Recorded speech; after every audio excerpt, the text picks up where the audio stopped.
On this episode of Narcissist Apocalypse Q&A, we talk with Julie Bonn Blank about boundaries in healthy and unhealthy relationships.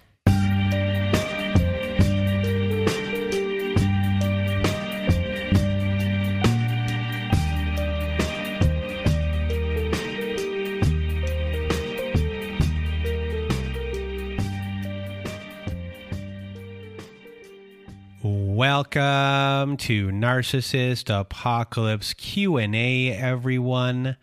I am Brandon Chadwick, and today we have Julie Bonn Blank. How are you? I am excellent. Thank you. I hope all is well with you as well and your listeners. Well, thank you for being here. And for those that don't know who you are a certified DV advocate and you work at ARMS, which is the Abuse Recovery Ministry Service. You are the Women's Ministry and Education Director there, and ARMS has services that are in Oregon, but you also have programs that are nationwide and international as well. And today we are going to be discussing boundaries. We are going to be discussing healthy versus unhealthy relationships. And before we begin, I just want to give a big content warning on this episode. We do discuss physical abuse in this episode. We discuss sexual abuse in this episode, sexual assault in this episode, and we also talk about animal abuse in this episode as well. And to begin with, I'm going to give the definition of boundaries. And boundaries are an imaginary line that separate me from you. It separates your physical space, your feelings, needs, and responsibilities from others. Your boundaries also tell other people how they can treat you, what's acceptable and what isn't. And without boundaries, people may take advantage of you because you haven't set limits about how you expect to be treated. Also, many of the things that we will be talking about today when it comes to setting boundaries are for healthy and unhealthy relationships. However, if you don't think you can set a boundary due to concerns for your emotional or physical safety, if you are in an abusive relationship where that is a real concern, keep yourself safe and do try to reach out to your local agencies, your National Domestic Violence Hotline, an online support group, or friends or family that you trust for help. So now that we have discussed what a boundary is, Julie, help us define what a healthy versus unhealthy relationship looks and feels like. Sure. So if I had all of you in a room right now and sitting around tables, we could do a table talk and discussion on what is a healthy relationship and what is an unhealthy relationship. And you would come up with all kinds of things, and they're great things. You would come up with things like, oh, a healthy relationship means good communication, and a healthy relationship means I have freedom, and healthy relationships mean I get time with my friends, and the other partner is okay with that and doesn't care about that.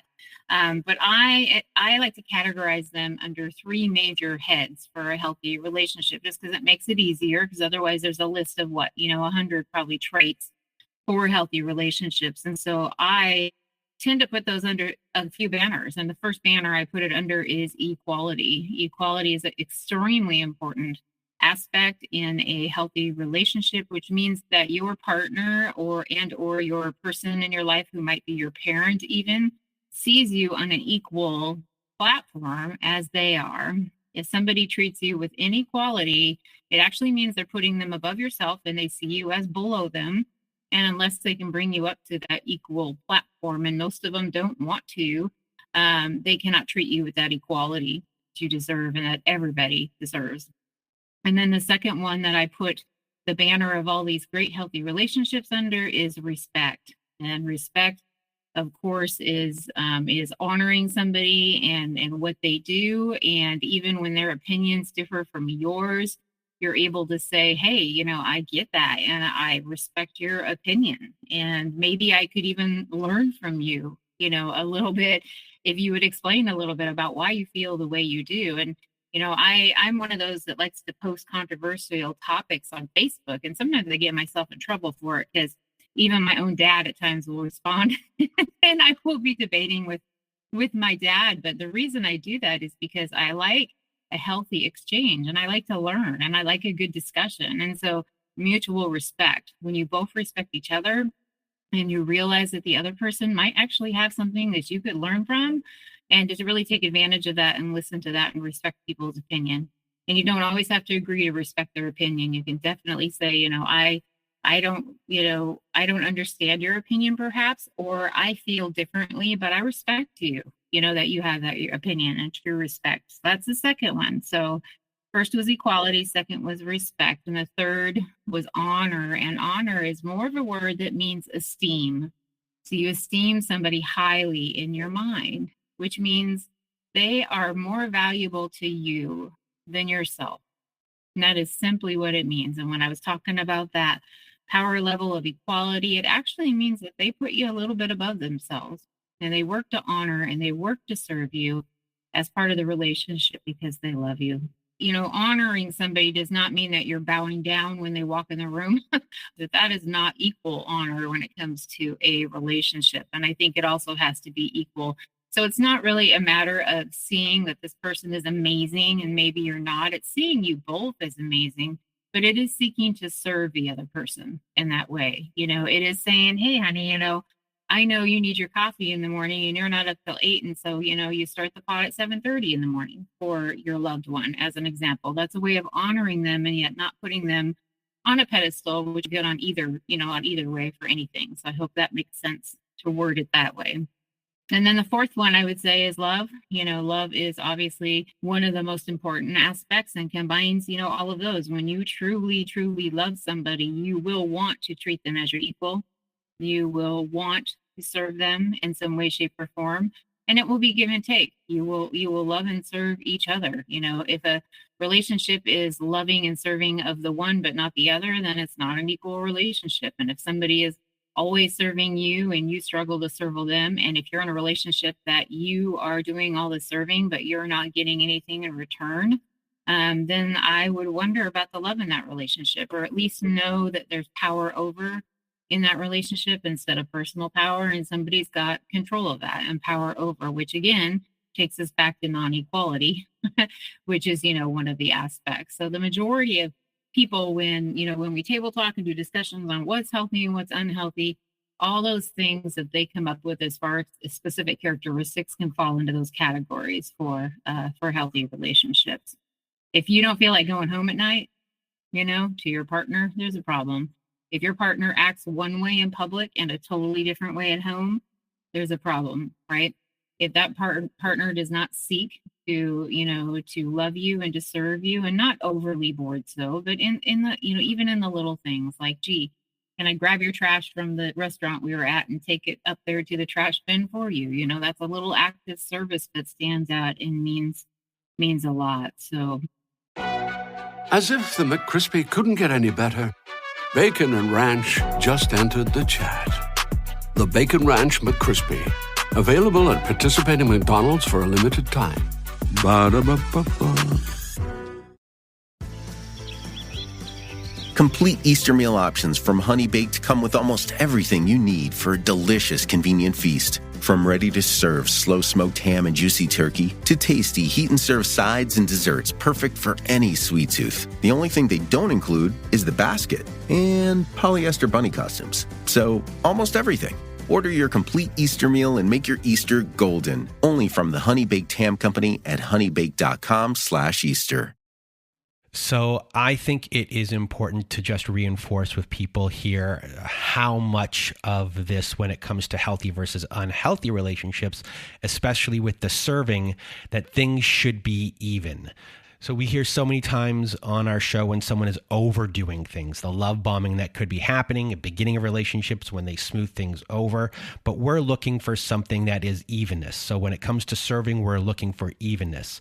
And then a lot of the time as a relationship goes on, you'll get possibly someone who's underdoing things. We hear a lot on our show that once children are born, the person stops doing things around the house, really stops helping with a lot of things. So they start underdoing things. So we're really looking for evenness. So when you're doing nice things for your partner, always make sure that there's an evenness kind of going on, that you're both doing nice things for each other that's not out of whack in any way.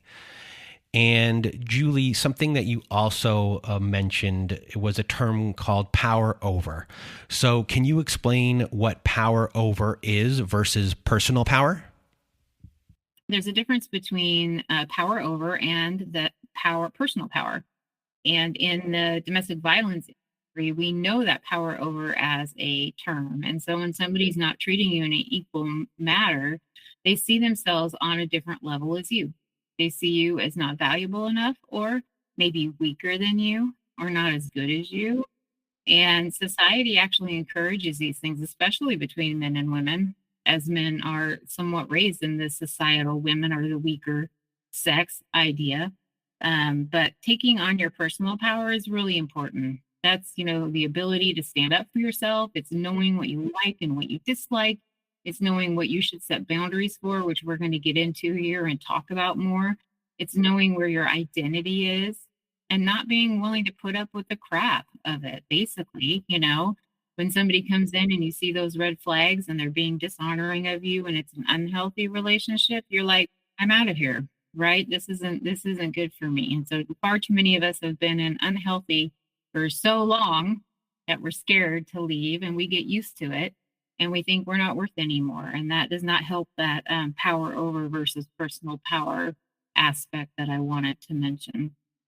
So unhealthy relationships, we'll talk about that too, right? Because it's part of it. Unhealthy relationships are no fun. And maybe some of you have been there. And I know I've been there during my life in several relationships. And the longest was my 17-year marriage. It was extremely unhealthy. And he was very addicted and he was very abusive. And it was really, really tough. And so I'd like to refer you to a chart because it's different than all the charts you've ever seen. And I can guarantee you that. If you look up on the internet the types of abuse, you're going to get 3 types. You're going to get physical, sexual, and either emotional or psychological. And that the organization I work with called ARMS, and that stands for Abuse Recovery Ministry Services, and we're just at abuserecovery.org. There is a chart that we've come up that actually has 8 types of abuse, because we have really dug into the psychological of it and what goes on, beneath the surface, and what goes on to even children and animals and property. And so I will list those really carefully for you, because there's, it is available on our website, by the way, at abuserecovery.org under resources. And I would encourage you to download it, because there's lists of behavior that go with each category. And if you have any questions at all, if you're in an unhealthy relationship, and this doesn't even have to be an intimate partner relationship. This could be with your mother or your cousin, or, your sister or your brother. We've all had those familial type of relationships as well that aren't necessarily healthy, but the types are psychological, physical, sexual, property, animal, spiritual, financial, and verbal abuse. Those are the 8 types that we teach. And we really find that it encompasses more of, of all the types of abuse and unhealthy relationships. So there's a lot of things listed under all, and I won't, for time's sake, I won't read them all. But, psychological is the mind games many of us have had, the gaslighting lots of us have had, spying, going through your partner's email and mail, multiple calls and texting, depriving your partner of friends and families. We call that isolation, making someone feel crazy, public humiliation. If you are one that goes out with your spouse and every time he's the life of the party, but you're the brunt of the jokes, there's a problem there, and that is psychological abuse. And then there's physical. We call that the sanity abuse because it's more obvious, right? If you see a lady at work with a black eye, you might be likely to say, hey, what happened? And so because there's signs of it, and hitting and shoving and, strangulation, there's not always signs of strangulation. That's a whole different podcast in itself, which I'd be happy to come back and talk about. But there's scratching and restraining, posturing to intimidate. Anytime you use physical abuse, you're using your body or you're using their body in some way, shape, or form. And the very definition of abuse means to misuse. Anytime, think of it that way. That's how I tend to think of it. Anytime there's a misuse of something, it is abusive. And then there's sexual, which isn't just rape. Sexual can be unwanted touch. It can making somebody dress sexy when they don't want to. It can mean, coercion for sex, requiring her to dress a certain way, bizarre acts, sexual acts that you are uncomfortable with. A loving, healthy partner is going to say, okay, no problem. We don't have to do those things, and not coerce you into it. Property abuse, hurting the house, hurting your cell phone. Find it all the time. Women trying to call 911 and he grabs the phone away from her, throws it across the room. Smash that. I've talked to people whose partners have damaged more than one cell phone. That's property abuse. Slamming doors, use of weapons, things like that. There is animal abuse. Now it's there's kind of two categories, because it can be obvious. If you kick the dog or you throw the cat across the room, that's an obvious form of animal abuse, but there's some that are not obvious. So I wanted to review that just for that reason, because you can, for instance, get a pet that partner is allergic to. And that's partly animal abuse. Like I'm terrified of snakes. I'm terrified of snakes. I just am. I know it's silly, and I know you have snake lovers out there, but if they were aware that I am terrified of snakes. And it can also be paying attention to the pet more so than your partner and neglecting the pet. Spiritual is misusing scriptures. A lot of us heard that growing up. Submit to your spouse. Your spouse has the headship. And that's not true. Not true. And financial, of course, can be controlling the money or making you control it, hidden accounts. It can be gambling. It can be lying about finances, requiring people to take every penny and account for it. And then verbal, the last one, the put downs, name calling, shouting and swearing, threats, controlling conversation, countering or discounting, criticizing or blaming. The silent treatment is considered verbal abuse. And there can also be situations like I briefly mentioned before. If you go with your partner to an outing or an office party or a gathering, and you are always the brunt of their jokes, that is wrong. I mean, sarcasm hides a lot of things, and sarcasm can be funny, or sarcasm can be damaging to other people. And so, you got people like me. I do have some sarcasm in my personality, but I'm really careful to not direct that towards other people. So those would be signs of unhealthy relationships, of any of those behaviors that are listed. So when it comes to our Survivor Story show, I always ask people questions about their belief systems, because their belief systems are a big way that they overlook certain things possibly at the beginning of a relationship. And they're also things that might keep you in a relationship for a very long time if abuse is going on. So can you talk a little bit about belief systems when it comes to relationships and abusive relationships? Yeah, so I can tell you that my belief systems kept me in my abuse for a very, very long time, and it works on both ways. So whether you have a perpetrator or whether you have a survivor, we all have a belief system, and the belief system is the foundation of our house inside, our inner house. And we find that when people need to get help, whether they're on the perpetrator side or whether they're on the survivor side, that those belief systems are what we must address, or change will not happen, period. And I, in particular, in my experience with my marriage in particular, I was raised in the church. And so I was raised with that from the pulpit. You submit to your husband. Your husband is, is the headship of the family. You marry him, you do whatever you can to stay with them. And our churches also encourage marriage institutions to stay together, sometimes in spite of taking care of, they should be taking care of the people within the marriage, but the institution of marriage has become, more and more important. So my belief systems kept me there. That and pride, because I was like, what are people going to think of me if I, because I was raised in a pretty conservative background. If I actually divorce this guy or separate from this guy, oh my gosh, what about my parents? What about relatives? And what about that? I spent way too much time worrying about that. My belief system kept me trapped. And so when I worked on my healing, and I realized I had more than just that story, I had other stories as well. And I had childhood abuse, sexual abuse when I was young, and I had other ones. But the belief system was what kept me trapped in it. So it's really important that it is, to know it's the foundation of your house, and to also know that other things will not be an excuse for that. So we hear from a lot of people that say, we got in a ripped down fight last night. kind of shoved me against the wall and, and said these awful words, and I've never heard these words before, and, all of that, and what can I do? And then they say, but you know what? He was drunk. He'd been drinking since noon. He got off early. He got kicked out of his job, whatever.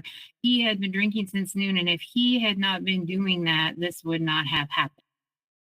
So we hear that. Now, not only that, we hear if my husband or wife, whichever side you're on there, what if my wife, for instance, didn't have ADHD or wasn't so depressed, or maybe it's postpartum depression, right? Or so anxious, if only she would go help and get help and counseling and medication, these abusive incidences would not be happening. So I want to present to you a different view because it's so very important. Obviously, those things lower our inhibition. Obviously, they can be a trigger, right, to be misbehaving, but they are not the reason for the abuse. The reason for the abuse is because the abuser has that belief system down in the foundation of their inner house that it's okay to behave that way when it's not. We know people who get drunk and aren't abusive, who use drugs and aren't abusive, who have, psychological issues but are not abusive, which shows us that abuse is a choice, no matter the belief system. But again, it's very important to recognize that until that belief system can be healed and worked on underneath, then the abuse will be present. And it's not an option. It's part of their belief system. It is how we act. Until you can change that, you can be stuck in abuse for a long time, or you can be an abuser for a very long time. This episode is sponsored by New Majority Ventures.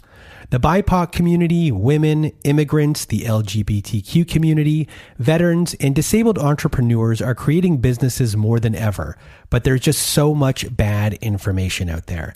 And that's why Melissa Bradley started New Majority Ventures and is sharing entrepreneur knowledge on a few of their podcasts. Founders Hustle, the Deep Cuts podcast, and the latest one is called Porch Talks, with new episodes dropping now. Porch Talks has conversations with CEOs, investors, venture capitalists, and foundations. And these episodes inform, instruct, and inspire. So if you're thinking about starting a business or just love hearing stories about how businesses grow, I love that, then Porch Talks is for you. So check out Porch Talks on Apple Podcasts or wherever you get podcasts. I'm big on the inspiring entrepreneur stories. They just give me that extra juice that I need. They really do get my mind going. So check out Porch Talks and let me know what you think. So when it comes to boundaries, why are boundaries so important to set? And how are they also important for the other person that is involved? Yeah, that's a great question, because I know, in our training on boundaries that people often think, well, it obviously benefits me. I need to do this so I don't go insane, right? But what you may not know is that it also benefits the other person. And setting boundaries, if you love somebody, is actually the most loving thing that you can do for them. Well, let me explain that. For us, when we set boundaries as survivors or victims, so however you see yourself in that, it increases our mental wellness to do that. There's 5 things it does. It helps us focus on ourselves instead of other people, because you know what? We can't change them. We want to, right? A lot of those of us who are survivors of abuse drew needy people because we wanted to rescue them, and we wanted to save them, and we thought we could make a difference in their life. It reminds us that other people's actions are not our responsibility. It puts that ball back in the court where it belongs, in your court, not their court. It takes the weight off our shoulders, and it reduces our stress level. And most importantly, it allows us to take our power back instead of allowing the other person to be in charge of our thoughts and our focus and our concentration, and to work on ourselves. So that's how it benefits us, but it also benefits them. It also benefits them because it makes communication very clear on where you stand. And if your relationship is continuing to go down in a downward spiral, it might eventually end up, splitting up in some way, shape, or form. It's really important. That communication is really important. And that person's going to get that idea. Now, wait a minute, she or he is not going to put up with this crap all the time. And maybe, I should consider looking at this and making changes. And then it benefits them because it reminds them that they have a choice in everything. They are not helpless. They like to give us that victim mentality. They're helpless and I can't help it. And I was raised being abused and all of that stuff. And neither are we controlling them. And the other part is that it allows accountability for the actions, that they do take. So don't do boundaries for everything. You only do boundaries for the very most important things that are affecting your life in a negative way, or your kids' life, or people in your families. So when it comes to boundaries and dealing with someone who is abusive, and how do you discern when a abuser is setting a boundary to the point where now this boundary is control?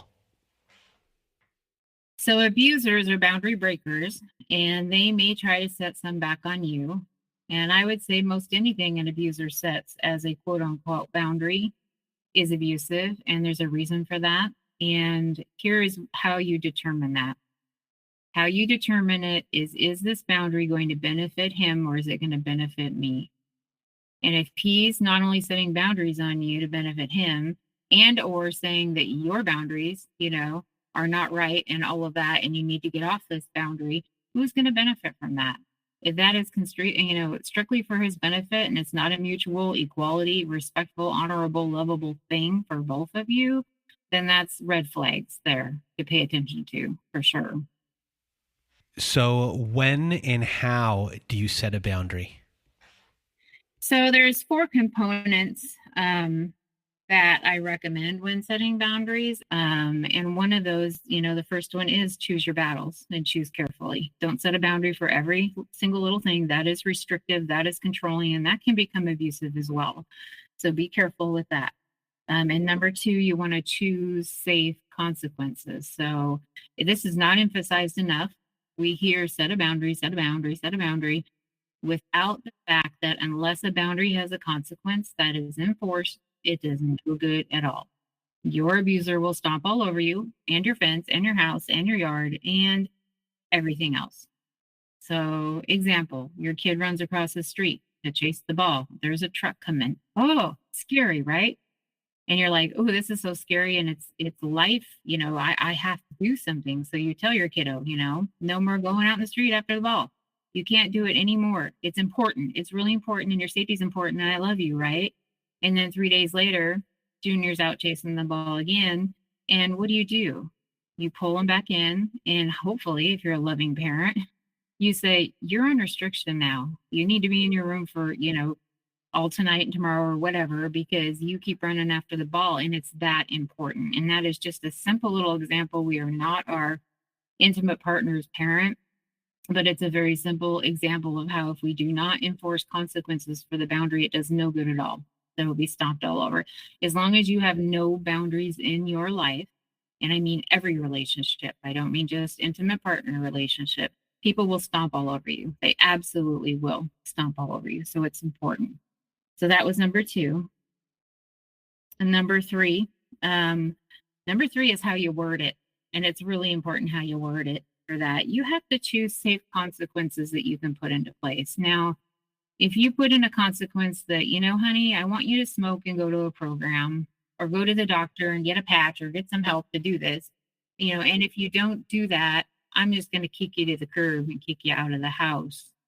And that raises her anger, and she's the abusive one per se, then that's not a safe boundary to put in place, right? You've got to put in a consequence that you can actually follow through with. So here's an example. Honey, we have a spare room. I can't do the smoking anymore. It's killing me. If you insist that you have to do this, I think I'm going to have to sleep in the spare room and get an air purifier, because it's really hurting my allergies. So that's my boundary. If you don't get help and you keep deciding to smoke, then I'm going to do that. And so wording it is important. And you want to say, if you choose this, I will do this. So honey, if you choose to not get help and you're just keep chain smoking like you are, I'm going to be moving to the spare room with my air purifier, because I can't do it. And not only that, but I'm going to keep the windows and doors open at night, because I've got to air this place out. That is my boundary. But by wording it that way, you are exactly putting the ball back in their court where it belongs, right? And reminding them you do have a choice. And this is the effect of your choice. And it goes back to that frontal lobe of the brain, that cause and effect. If you do these things, then I'm going to do these things. And then fourthly is the enforcement, which I've kind of already mentioned, but is absolutely vital. Because if you don't enforce, they'll be stomping all over you again. And we all mess up here. So I don't want anybody to feel like, oh my gosh, because I talk to people all the time that they're like, I set boundaries, and then he was so nice. And then this and this happened. And I did not follow through on the consequence. And they go backwards. They completely go backwards to where they were. It's that important that you enforce the consequences when you set a consequence for a boundary. Absolutely. And how about for people where it is not safe to give consequences? What would you say to them when it comes to boundaries? If absolutely there's no safe consequences that you can put in place for a boundary, then you don't remain stuck forever. That is your message that that person is not good for you, and that they're not moldable to that point where they will consider honoring, your boundaries. And that's a big red flag. I would say that's not the best relationship for you, but do be cautious. If this is somebody you can't set boundaries with at all, then that is a big red flag that that person's probably not a good person for you to be with. So what are some of the wear down techniques that an abuser might use? And what are some techniques to help you keep your boundaries? If you indeed are with an abusive person, it's not going to be an easy journey to set boundaries. It's going to be hard. And there are going to be times that they feel they're losing control, and they may increase their control in other areas, such as like over the kids, if you're married and you have kids. So I want you to be prepared, because preparation's half the battle, right? Because these are the things that you might hear, and you probably will hear from an abuser. Number one, we can't work on things if I never see you. And we see that a lot in regards to, because we never ever recommend marriage counseling when there's abuse present. Individual counseling with other people only. And there's a good article under resources on our site for that as well, at the 12 reasons why. And so we hear that all the time. Well, unless we get counseling, how can we fix this? When the fact of the matter is, abuse is the elephant in the room. And unless you fix that abuse, there is no marriage to work on. There's no relationship to work on.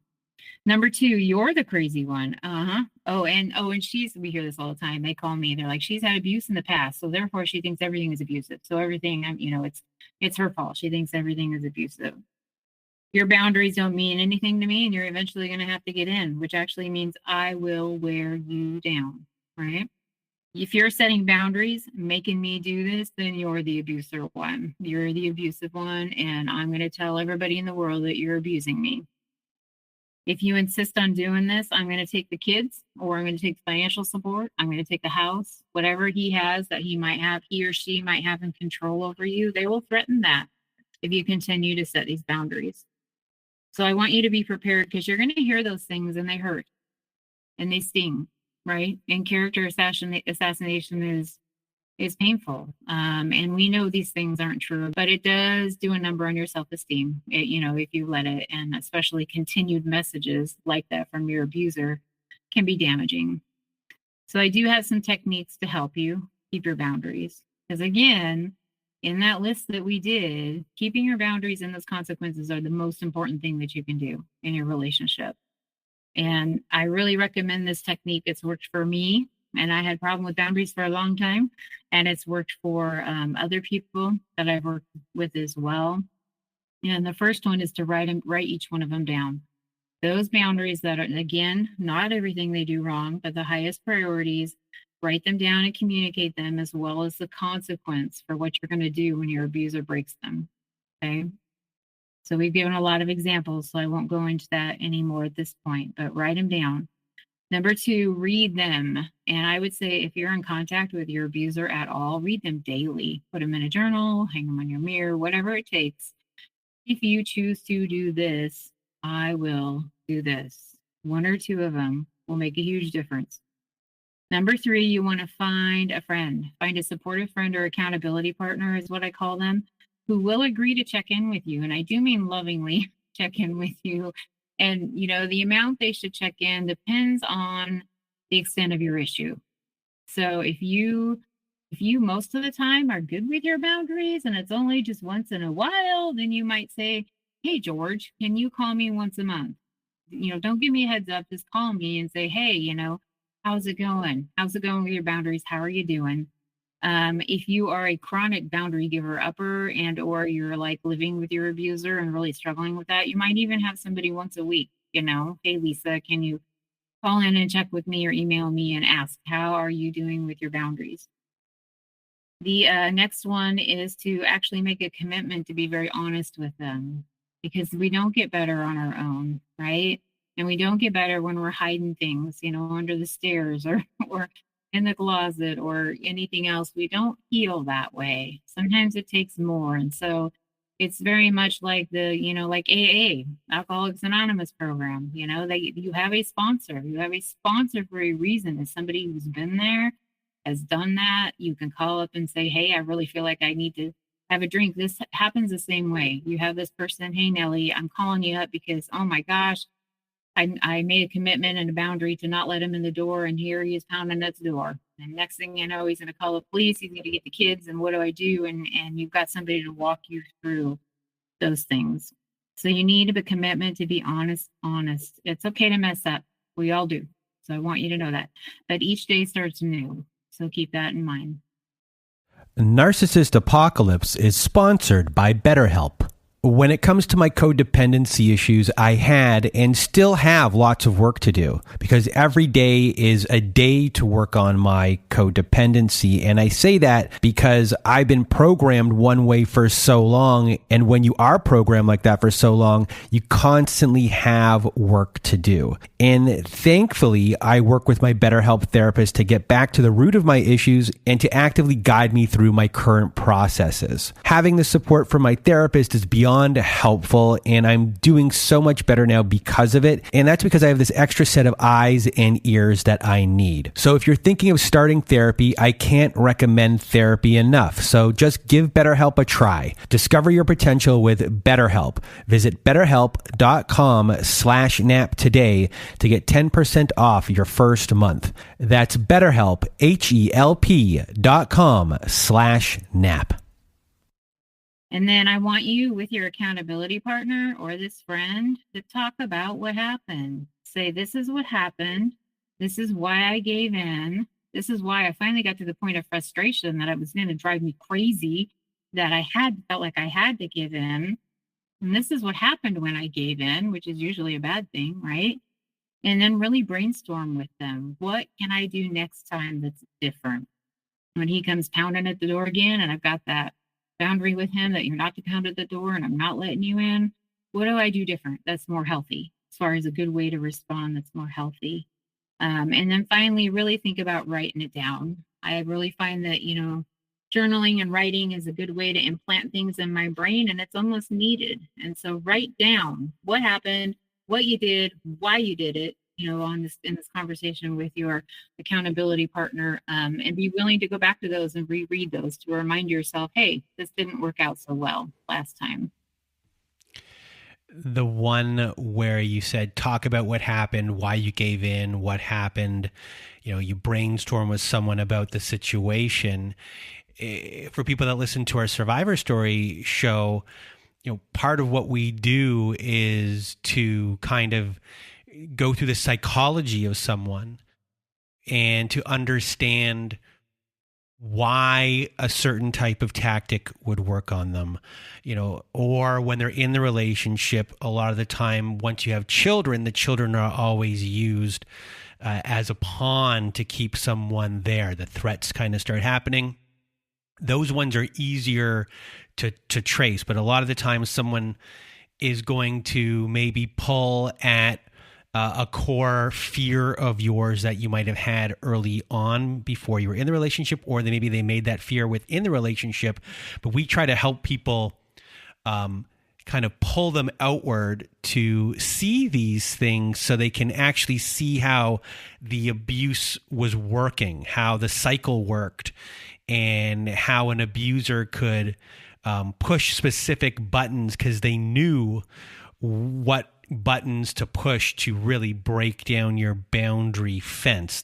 Some of them know what they're doing, some of them don't know what they're doing, and they're kind of going automatically, and you might have a perfect kind of fit, but sometimes that perfect fit, you know the code for that person for those boundaries to kind of just go. And for someone to understand how that happened while you're in the relationship is a pretty valuable thing to have at your disposal. A lot of people don't see that until they're outside how everything is working. So, that one specific there is really interesting if someone's able to be in an abusive relationship and be able to kind of really see, I guess, how the machine works in a way. Absolutely right. There is a cycle of abuse. And I remember saying to people really clearly in my 17-year marriage, the key words, he knows how to push my buttons. And people would even say that to me because, and what I realize now is it's part of the cycle. And that's a setup phase for going into the next abusive incident. He knew how to push my buttons. He knew how to get me going. So, yep, they know you well. And that sometimes works to your disadvantage. And you've really got to play the game and play it well to have it be effective. And when someone says that person knows how to push my buttons, they're saying it, but at the same time, someone might not fully understand what those buttons are. And, you kind of putting it out there like that, to kind of journal of why you gave in and being able to kind of trace that backwards is really helpful for anyone who's in these situations to understand why those things are working.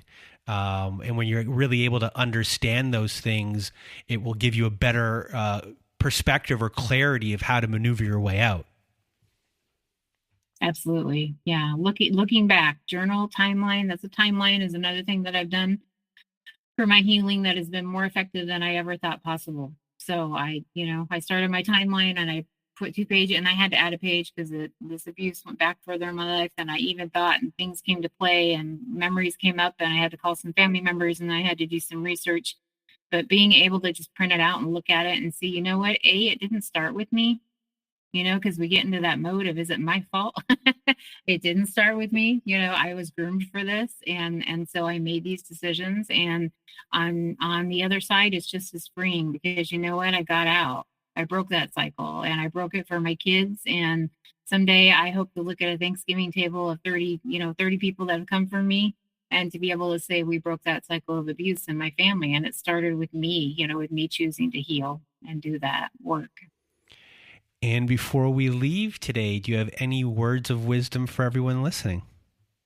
If you have not been one to set boundaries in the past, it is never too late. I did talk to an older lady a few days ago, and she goes, I never set them with my daughter. And now I see that is why my daughter cannot set them with her husband. And I told her, it is never too late to start. Even when your kids are out of the house, you can set boundaries. It will change you, and it will reflect to them no matter their age. And it will bring you a healthier family environment for doing so. Well, Julie Bonn Blank, I really want to thank you for being here with us today. I'm going to put all of your information in our show notes.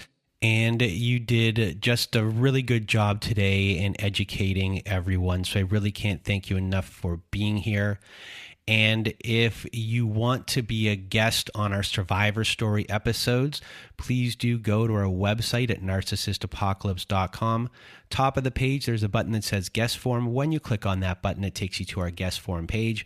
There you can read all of our instructions and either send us an email at narcissistapocalypse@gmail.com or fill out our guest form and press the submit button. And please send it in the format that we ask for. And if you are someone that needs support, we have our very own support group at narcissistapocalypse.com.